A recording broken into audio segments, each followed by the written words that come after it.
Saludo para todos y para todas. Mi nombre es Edinson Arley Hernández Carrillo, maestrante de la Corporación Universitaria Iberoamericana en la Maestría en Educación. Esta actividad corresponde al espacio académico Diseño de Proyectos de Aula para la Educación Inclusiva, dirigido por la docente Catherine Rodríguez en la actividad 8, Proyecto Pedagógico de Aula PPA, parte 2. En la primera fase del proyecto pedagógico de aula, la cual refiere al diagnóstico, se hace un análisis relacionado al contexto poblacional en que se encuentra el caso.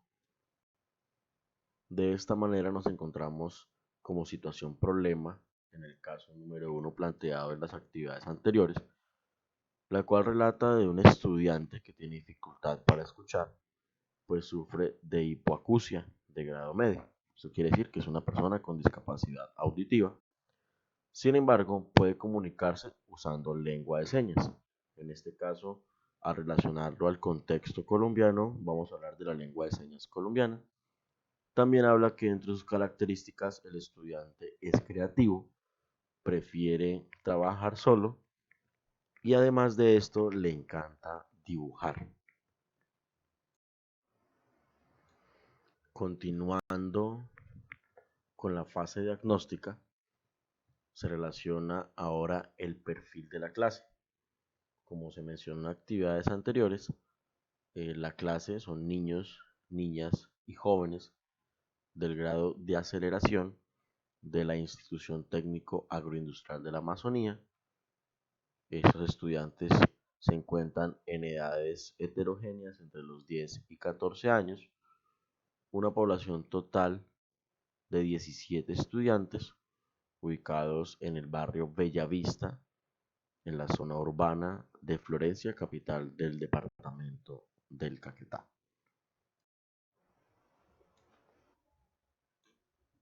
Finalizando la fase diagnóstica, se tiene como título de la actividad a realizar dentro del plan pedagógico de aula, la expresión corporal y la comunicación no verbal como estrategia de enseñanza-aprendizaje, teniendo en cuenta que el caso relata de un estudiante con discapacidad auditiva, el cual requiere un acompañamiento en lengua de señas colombiana.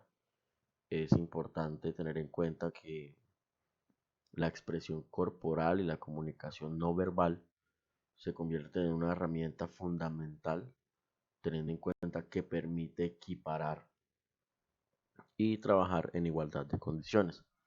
Eso se hará mediante el área de educación física, el tema, como lo nombramos, la expresión corporal, y la duración de este proyecto de aula va a ser de 4 sesiones con los ajustes razonables pertinentes, lo que corresponde a un mes de clase.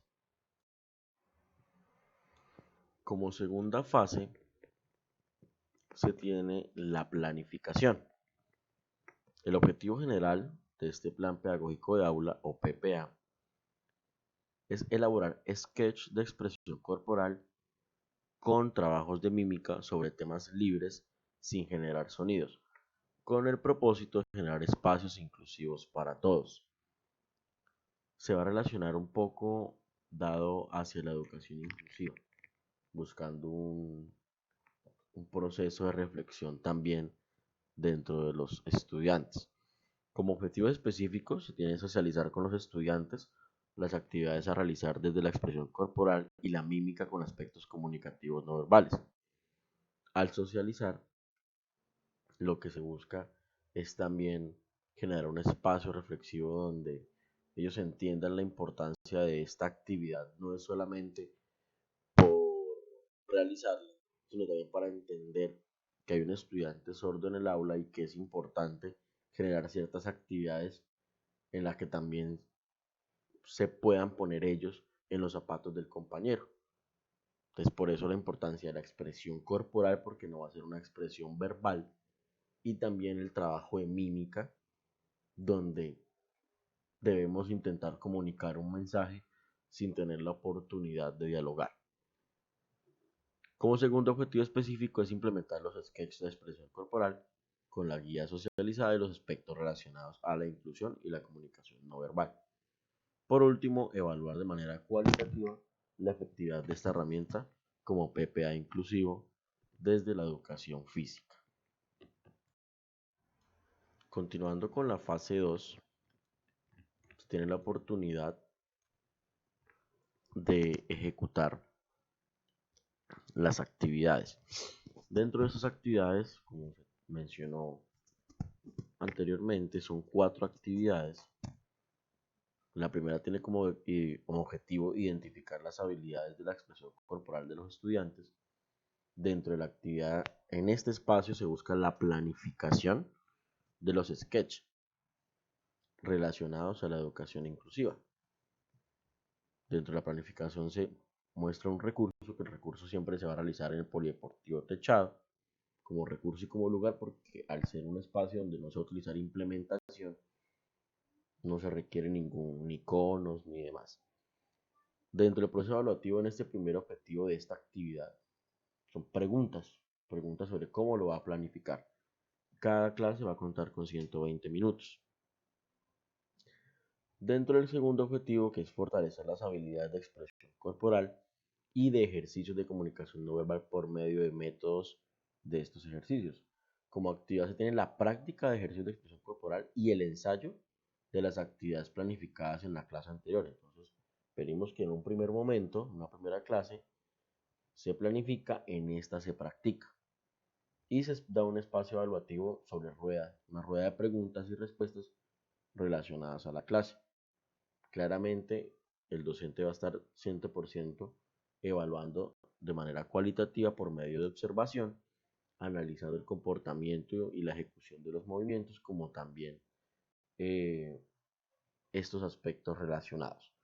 Como tercer objetivo, enseñar habilidades de expresión corporal por medio de los métodos de enseñanza, y aquí en esta actividad ya se van a ejecutar los sketches.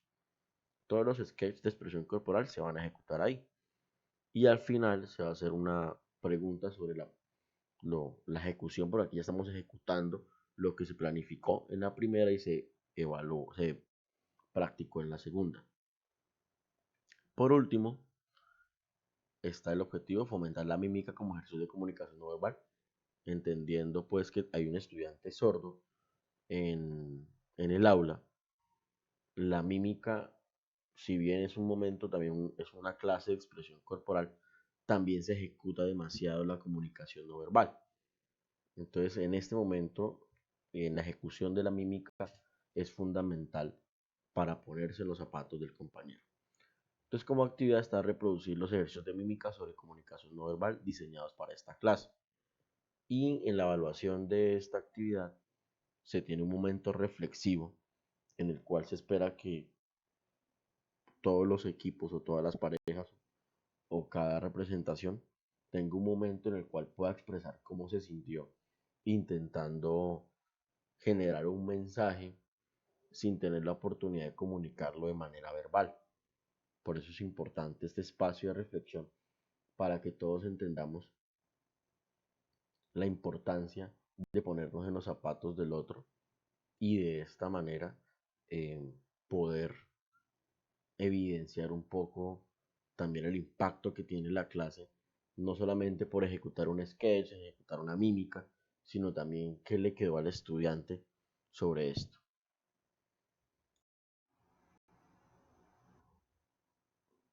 Como tercera fase está la ejecución de lo planificado anteriormente, la expresión corporal y la comunicación no verbal como estrategia de enseñanza-aprendizaje. Si bien en el apartado anterior se mostró cómo se puede ejecutar y cuál es la planificación que se tuvo para esta actividad, es importante entender que la ejecución de estas actividades permiten generar espacios reflexivos y que es importante que esas actividades sean significativas para los estudiantes, no por el hecho de tener un estudiante con discapacidad en el aula, sino porque las acciones que construyen este proceso permiten que nuestros estudiantes de primaria, de bachillerato o de educación superior crezcan con la idea de la inclusión, no solo la inclusión por la discapacidad, sino también la inclusión por la identidad de género, por las lenguas nativas, por las culturas ancestrales, por la aceptación de lo que somos como colombianos y de lo multicultural que puede ser nuestro entorno y nuestro contexto. Por lo tanto, generar estos espacios de reflexión y esas actividades que realmente se convierten en un espacio significativo, a veces se llevan más que enseñar a sumar, que enseñar a restar, que es algo que pues, por el transcurrir del tiempo lo vamos a aprender por necesidad. Pero la inclusión en un contexto educativo, preparando a los estudiantes para un entorno social, para un contexto social, también es una necesidad. Quizás no lo hemos mostrado como una necesidad, pero realmente lo es, realmente se convierte, y más en el entendido social en el que nos encontramos actualmente, en el cual si nos remontamos a 30, 40 años atrás, una persona con discapacidad no se atrevía a ir a estudiar, no se atrevía a buscar un empleo, o una persona con X identidad de género que se identifica de pronto con un género contrario al biológico, antes de pronto lo ocultaba y ahora es más propenso a que nos encontremos en diferentes contextos laborales y sociales, personas que eh, se exponen y exponen su sexualidad. Entonces, estos espacios reflexivos permiten eso, permiten por medio de una construcción pedagógica y la ejecución de un movimiento, la ejecución de una actividad, reflexionar y decir, venga, estamos en un contexto diferente en el cual es importante aceptar y aprender a convivir con el otro, sin importar cómo se identifique, sin importar cómo se vea, sin importar que su funcionalidad de pronto sea reducida, sin importar su color de piel, sin importar si habla una lengua distinta a la mía. Y se debe empezar a rescatar todos estos espacios que son importantes, y que se pueden fortalecer desde el contexto educativo y que podemos llevar una reflexión al hogar y también de paso sensibilizar a las familias. Por último, dentro del proceso evaluativo, como se mencionó en la fase de planificación, se lleva a cabo una evaluación cualitativa. Digamos que siempre va a estar en evaluación porque el docente siempre se encuentra en un proceso de observación, y siento que el proceso de observación es el más importante al evaluar un trabajo como este, porque es donde se logra evidenciar en cada fase, si lo podemos notar, en cada fase hay un proceso evaluativo, en la fase diagnóstica, en la fase de planificación, en la fase de ejecución, porque los estudiantes todo el tiempo están siendo observados por el docente. Claramente en la ejecución, y pues va a haber un espacio siempre reflexivo al finalizar cada, cada espacio, pero es importante notar que mediante la observación es un primer momento de evaluación fundamental, porque es donde denota ciertos aspectos que de pronto al ejecutar el movimiento no se va a notar, como son actitudinales a la hora de planificar, actitudinales a la hora de, de ensayar, y también en el momento de reflexión también lograr evidenciar quién levanta la mano y da un mensaje reflexivo o de cómo se siente respecto a esto.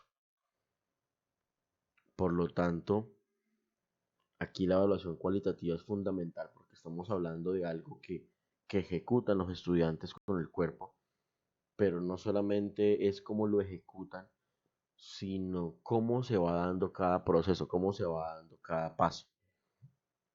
Esa es la importancia de esta actividad, donde permite que los estudiantes por un momento se pongan en los zapatos del compañero que por su discapacidad, por su funcionalidad, por la lengua materna que maneja, porque maneja como lengua materna la lengua de señas, porque si bien tiene residuos auditivos, no le permite comunicarse, no le permite desarrollarse, en igualdad de condiciones a los demás. Y este espacio en el que permite, por medio de la expresión corporal y por medio de la mímica, eh, buscar el espacio para poder comunicar un mensaje y que de pronto algún compañero sienta que no logró dar el mensaje que quería, pueda decir, uy, venga, y mi compañero todos los días vive con esto. No por generar lástima, ni mucho menos, al contrario, por generar empatía, por generar un proceso de empatía, de ponerme en los zapatos del otro y si yo no logré hacerlo en esta clase, ¿cómo será mi compañero que tiene que buscar la manera de comunicarse con nosotros todos los días y no le comprendemos? Porque a veces en nuestro contexto educativo es más importante enseñar el inglés desde la primaria que de pronto enseñar la lengua de señas. Entonces no solamente es un proceso reflexivo para los estudiantes, sino también para el ambiente educativo, para también la comunidad educativa, por decir, venga, porque es más importante en nuestros currículos académicos enseñar el inglés como segunda lengua, pero no enseñamos la lengua de señas colombiana en nuestras aulas. Y nos llega un estudiante sordo, debemos ponerle un intérprete para que él pueda estudiar. Está muy bien, es un ajuste razonable, pero, pero, el momento en que él salga a la vida laboral, ¿qué empresa le va a garantizar un intérprete para poder trabajar? ¿Esto es posible? ¿La norma colombiana lo denota o no lo denota? ¿O es más fácil que en nuestro contexto educativo podamos generar espacios de enseñanza-aprendizaje donde la lengua de señas esté presente? Entonces, este proceso evaluativo no solamente da espacios reflexivos para los estudiantes, sino también para nosotros como docentes y para la demás comunidad educativa, como padres de familia, como parte administrativa y demás. Luego de este ejercicio tan interesante, como es la ejecución de un plan pedagógico de aula, me permito evidenciar las referencias utilizadas durante los diferentes procesos para poder llegar a la entrega de este trabajo. De antemano, muchas gracias para todos y para todas. Un fuerte abrazo amazónico desde Florencia, Caquetá.